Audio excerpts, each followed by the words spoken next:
Processo Penal. Título 8.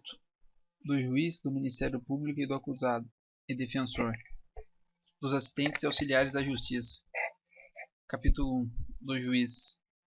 Artigo 251. Ao juiz incumbirá prover a regularidade do processo e manter a ordem no curso dos respectivos atos, podendo, para tal fim, requisitar a força pública. Artigo 252. O juiz não poderá exercer jurisdição no processo em que: inciso 1º, tiver funcionado seu cônjuge ou parente, consanguíneo ou afim, em linha reta ou colateral, até o 3º grau, inclusive como defensor ou advogado, órgão do Ministério Público, autoridade policial, auxiliar de justiça ou perito. Inciso 2. Ele próprio houver desempenhado qualquer das funções ou servido como testemunha. Inciso 3. Tiver funcionado como juiz de outra instância, pronunciando-se de fato ou de direito sobre a questão. Inciso 4. Ele próprio ou seu cônjuge ou parente consanguíneo ou afim em linha reta ou colateral até o 3º grau, inclusive for parte ou diretamente interessado no feito. Artigo 253. Nos juízos coletivos não poderão servir no mesmo processo os juízes que forem entre si parentes, consanguíneos ou afins, em linha reta ou colateral, até o 3º grau inclusive. Artigo 254. O juiz dar-se-á por suspeito e, se não o fizer, poderá ser recusado por qualquer das partes. Inciso 1º. Se for amigo íntimo ou inimigo capital de qualquer deles. Inciso 2º. Se ele, seu cônjuge, ascendente ou descendente estiver respondendo a processo por fato análogo, sobre cujo caráter criminoso haja controvérsia. Inciso 3. Se ele, seu cônjuge ou parente consanguíneo ou afim, até o 3º grau, inclusive, sustentar demanda ou responder a processo que tenha de ser julgado por qualquer das partes. Inciso 4. Se tiver aconselhado qualquer das partes. Inciso 5º.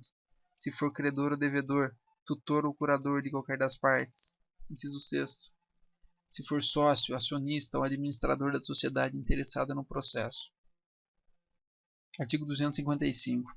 O impedimento ou suspeição decorrente de parentesco por afinidade cessará pela dissolução do casamento que lhe tiver dado causa, salvo sobrevindo descendente, mas, ainda que dissolvido o casamento sem descendentes, não funcionará como juiz o sogro, o padrasto, o cunhado, o genro ou enteado de quem for parte no processo. Artigo 256. A suspeição não poderá ser declarada nem reconhecida quando a parte injuriar o juiz ou de propósito der motivo para criá-la. Capítulo 2. Do Ministério Público. Artigo 257. Ao Ministério Público cabe, inciso 1º, promover privativamente a ação penal pública na forma estabelecida neste Código, e 2. Inciso 2º, fiscalizar a execução da lei. Artigo 258. Os órgãos do Ministério Público não funcionarão nos processos em que o juiz ou qualquer das partes for seu cônjuge ou parente consanguíneo ou afim, em linha reta ou colateral, até o 3º grau, inclusive a eles se estendem, no que lhes for aplicável, as prescrições relativas à suspeição e aos impedimentos dos juízes. Capítulo 3. Do acusado e seu defensor. Artigo 261. Nenhum acusado, ainda que ausente ou foragido, será processado ou julgado sem defensor. Parágrafo único. A defesa técnica, quando realizada por defensor público ou dativo, será sempre exercida através da manifestação fundamentada. Artigo 262. Ao acusado menor dar-se-á curador. Artigo 263. Se o acusado não o tiver, ser-lhe-á nomeado defensor pelo juiz, ressalvado o seu direito de, a todo tempo, nomear outro de sua confiança ou a si mesmo defender-se, caso tenha habilitação. Parágrafo único. O acusado que não for pobre será obrigado a pagar os honorários do defensor dativo, arbitrados pelo juiz. Artigo 264.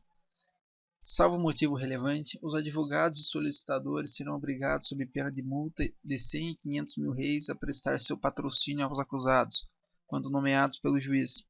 Artigo 265. O defensor não poderá abandonar o processo, senão por motivo imperioso, comunicando previamente o juiz, sob a pena de multa de 10 a 100 salários mínimos. sem o prejuízo das demais sanções cabíveis. Parágrafo 1º. A audiência poderá ser adiada se por motivo justificado o defensor não puder comparecer. Parágrafo 2º. Incumbe ao defensor provar o impedimento até a abertura da audiência. Não o fazendo, o juiz não determinará o adiamento de ato algum do processo, devendo nomear defensor substituto, ainda que provisoriamente ou só para o efeito do ato. Artigo 266. A constituição de defensor independerá de instrumento de mandato, se o acusado o indicar por ocasião do interrogatório. Artigo 267. Nos termos do artigo 252, não funcionarão como defensores os parentes do juiz. Capítulo 5. Dos funcionários da Justiça. Artigo 274. As prescrições sobre suspeição dos juízes estendem-se aos serventuários e funcionários da Justiça, no que lhes for aplicável. Título 10. Das citações e intimações. Capítulo 1. Das citações. Artigo 351. A citação inicial far-se-á por mandato, quando o réu estiver no território sujeito à jurisdição do juiz que a houver ordenado. Artigo 352. O mandado de citação indicará, inciso 1º, o nome do juiz, inciso 2º, o nome do querelante nas ações iniciais por queixa, inciso 3º, o nome do réu, ou, se for desconhecido, os seus sinais característicos. 4º, a residência do réu, se for conhecida. 5º, o fim para que é feita a citação. 6º, o juiz e o lugar, o dia e a hora em que o réu deverá comparecer. 7º, a subscrição do escrivão e a rúbrica do juiz. Artigo 357.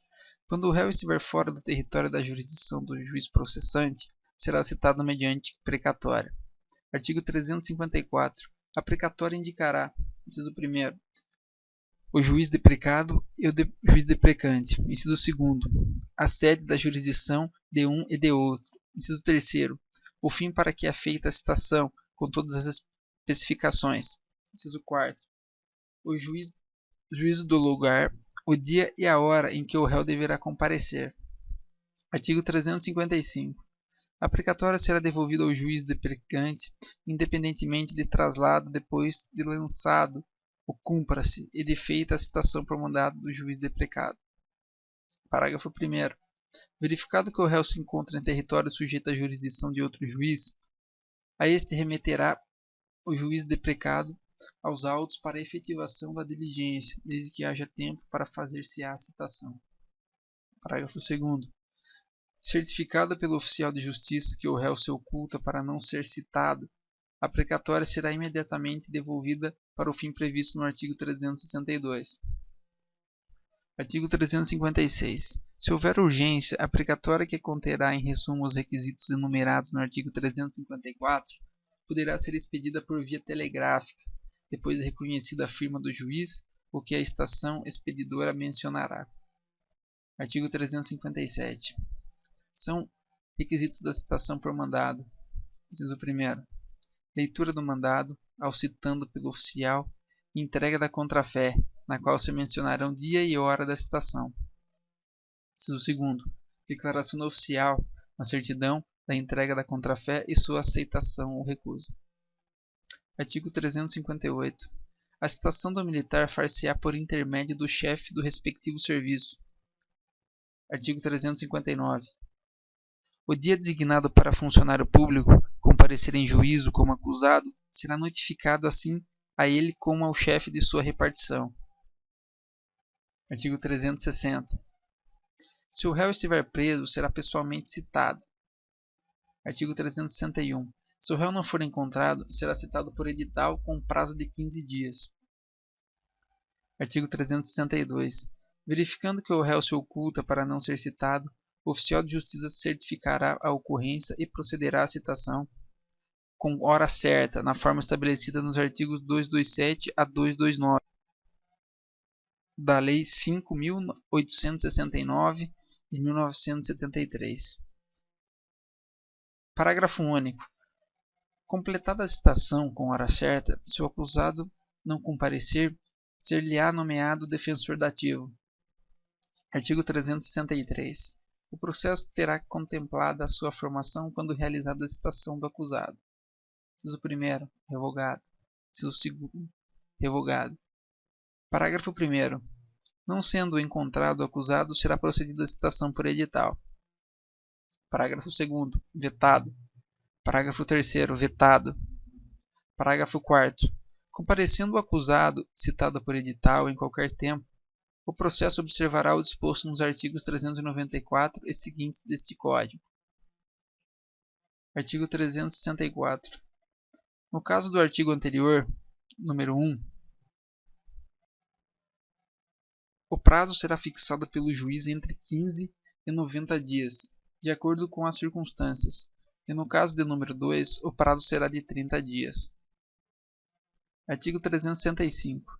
O edital de citação indicará, inciso 1º, o nome do juiz que a determinar. Inciso 2º, o nome do réu, ou, se não for conhecido, as suas características, bem como sua residência e profissão, que se constarem do processo. Inciso 3. O fim para que é feita a citação. Inciso 4. O juiz e o dia, a hora e o lugar em que o réu deverá comparecer. Inciso 5º.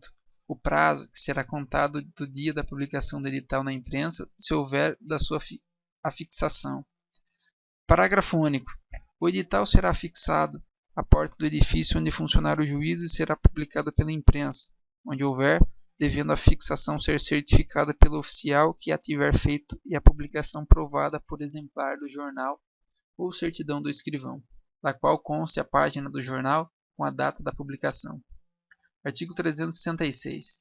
Se o acusado, citado por edital, não comparecer nem constituir advogado, ficarão suspensos o processo e o curso do prazo prescricional, podendo o juiz determinar a produção antecipada das provas consideradas urgentes e, se for o caso, decretar prisão preventiva, nos termos do disposito no artigo 312. Parágrafo 1º. Revogado pela Lei 11.719 de 2008. Parágrafo 2º. Revogado pela Lei 11.719 de 2008. Artigo 367. O processo seguirá sem a presença do acusado que, citado ou intimado pessoalmente para qualquer ato, deixar de comparecer sem motivo justificado ou, no caso de mudança de residência, não comunicar o novo endereço ao juízo. Artigo 368. Estando acusado no estrangeiro, em lugar sabido, será citado mediante carta rogatória, suspendendo seu curso do prazo de prescrição até o seu cumprimento. Artigo 369. As citações que houverem de ser feitas em legações estrangeiras serão efetuadas mediante carta rogatória. Capítulo 2. Das intimações. Artigo 370. Nas intimações dos acusados, das testemunhas e demais pessoas que devam tomar conhecimento de qualquer ato, será observado, no que for aplicável, o disposto no capítulo anterior. Parágrafo 1º. A intimação do defensor constituído, do advogado do querelante e do assistente far-se-á por publicação no órgão incumbido da publicação dos atos judiciais da comarca, incluindo, sob pena de nulidade, o nome do acusado. Parágrafo 2º. Caso não haja órgão de publicação dos atos judiciais na comarca, a intimação far-se-á diretamente pelo escrivão, por mandado ou via postal com comprovante de recebimento, ou por qualquer outro meio idôneo. Parágrafo 3º. A intimação pessoal, feita pelo escrivão, dispensará a aplicação que alude o parágrafo 1º. Parágrafo 4º. A intimação do Ministério Público e do defensor nomeado será pessoal. Artigo 371. Será admissível a intimação por despacho na petição em que for requerida, observado o disposto no artigo 357. Artigo 372. Adiada por qualquer motivo a instrução criminal, o juiz marcará desde logo, na presença das partes e testemunhas, dias e hora para seu prosseguimento, no que se lavrará termo nos autos. Livro 2. Dos processos em espécie. Título 1. Do processo comum. Capítulo 1. Da instrução criminal. Artigo 394. O procedimento será comum ou especial. Parágrafo 1º. O procedimento comum será ordinário, sumário ou sumaríssimo. Inciso 1º. Ordinário, quando tiver por objeto crime cuja sanção máxima combinada for igual ou superior a 4 anos da pena privativa de liberdade. Inciso 2. Sumário, quando tiver por objeto crime cuja sanção máxima combinada seja inferior a 4 anos de pena privativa de liberdade. Inciso 3. Sumaríssimo, para as infrações penal de menor potencial ofensivo, de forma da lei. Parágrafo 2º. Aplica-se a todos os processos o procedimento comum, salvo disposição em contrário deste Código ou de lei especial. Parágrafo 3º. Nos processos de competência do Tribunal do Júri, o procedimento observará as disposições estabelecidas nos artigos 406 a 497 deste Código. Parágrafo 4º. As disposições dos artigos 395 a 398 deste Código aplicam-se a todos os procedimentos penais de primeiro grau, ainda que não regulados neste Código. Parágrafo 5º. Aplicam-se subsidiariamente os procedimentos especiais, sumário e sumaríssimo, às disposições do procedimento ordinário. Artigo 395. A denúncia ou queixa será rejeitada quando: primeiro, for manifestamente inepta.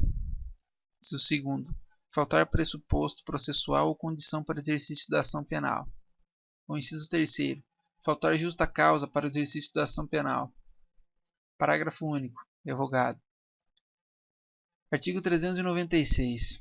Nos procedimentos ordinário e sumário, oferecida a denúncia ou a queixa, o juiz, se não a rejeitar liminarmente, receberá e ordenará a citação do acusado para responder à acusação por escrito no prazo de 10 dias.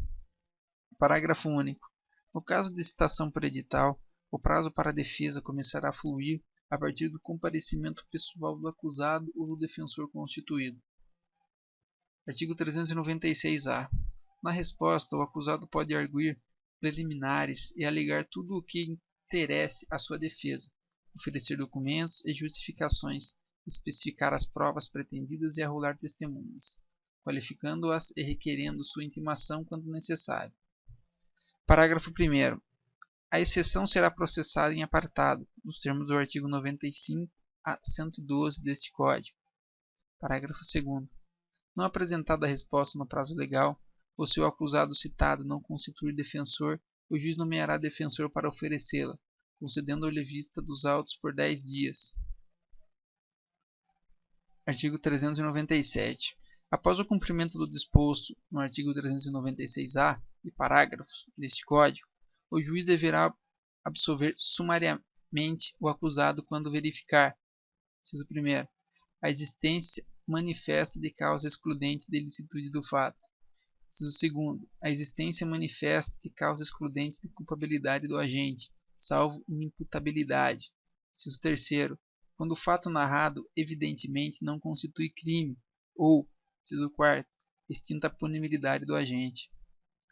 Artigo 398, revogado pela Lei 11.719 de 2008.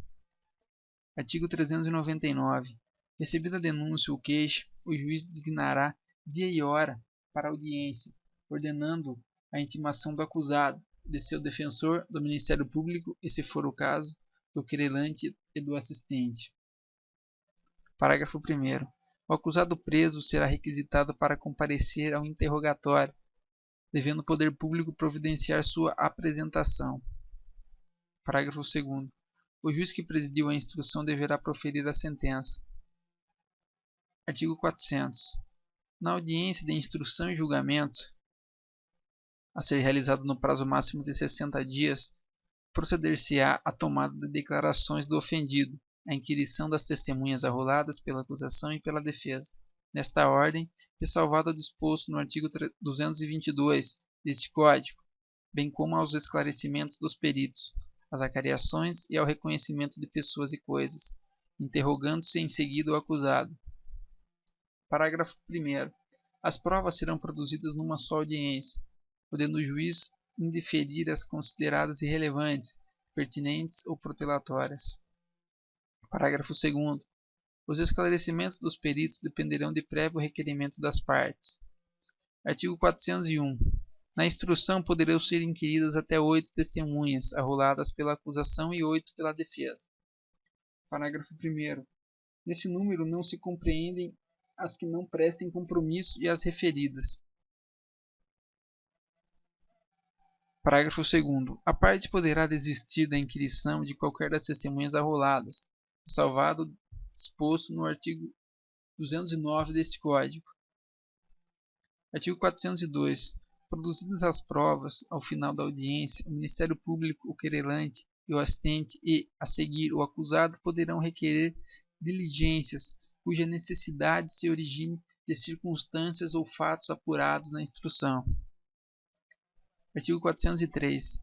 Não havendo requerimento de diligências ou sendo indeferido, serão oferecidas alegações finais orais por 20 minutos, respectivamente pela acusação e pela defesa, prorrogáveis por mais 10, proferindo o juiz a seguir a sentença. Parágrafo 1º. Havendo mais de um acusado, o tempo previsto para a defesa de cada um será individual. Parágrafo 2º.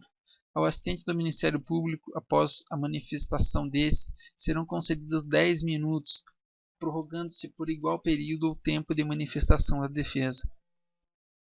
Parágrafo 3º. O juiz poderá, considerada a complexidade do caso ou o número de acusados, conceder às partes prazo de 5 dias sucessivamente para a apresentação de memoriais. Neste caso, terá o prazo de 10 dias para proferir a sentença. Artigo 404.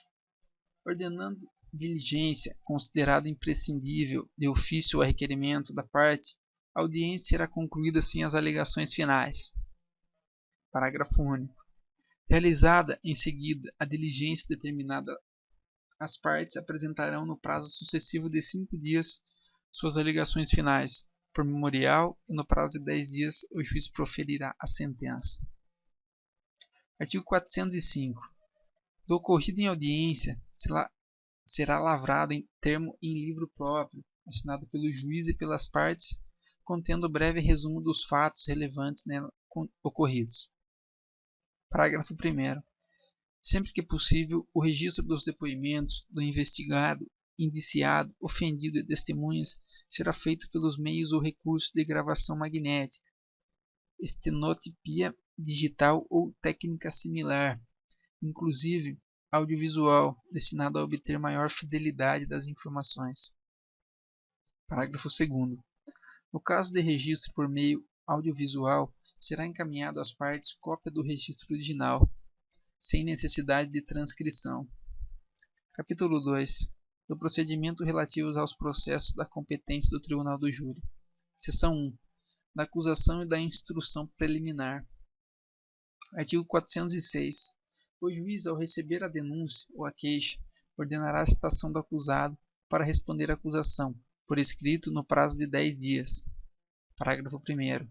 O prazo previsto no caput deste artigo será contado a partir do efetivo cumprimento do mandado ou do comparecimento, em juízo, do acusado ou do defensor constituído no caso de citação inválida ou por edital. Parágrafo 2º. A acusação deverá arrolar testemunhas até o máximo de 8 na denúncia ou na queixa. Parágrafo 3º. Na resposta, o acusado poderá arguir preliminares e alegar tudo o que interesse à sua defesa, oferecer documentos e justificações, especificar as provas pretendidas e arrolar testemunhas até o máximo de 8, qualificando-as e requerendo sua intimação quando necessário.